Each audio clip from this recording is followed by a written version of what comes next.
E torniamo sul maltempo, domani è allerta rossa anche in Emilia-Romagna, preoccupa il livello del Po, osservate speciali le golene dell'Emilia. Luca Ponzi. Dicono che fa un 3 centimetri all'ora ancora, in aumento, e la piena arriva domani, vediamo. Il Po sta crescendo ma non fa ancora paura. Nonostante le precipitazioni importanti, 200 mm in Piemonte e anche 300 in Liguria. Comincia appena adesso ad andare nelle golene, no? Quindi anche se crescesse ancora un metro così non è brutto.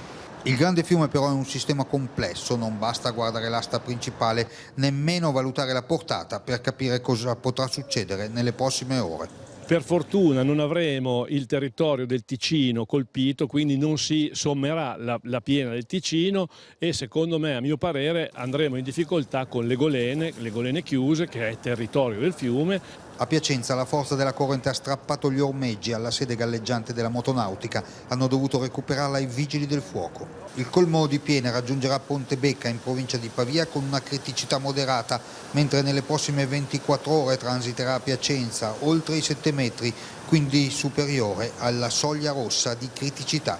Ci sarà il problema nel tratto di valle dove già i livelli sono alti per colpa della piena prodotta nei giorni scorsi, prodotta dagli affluenti emiliani in particolare.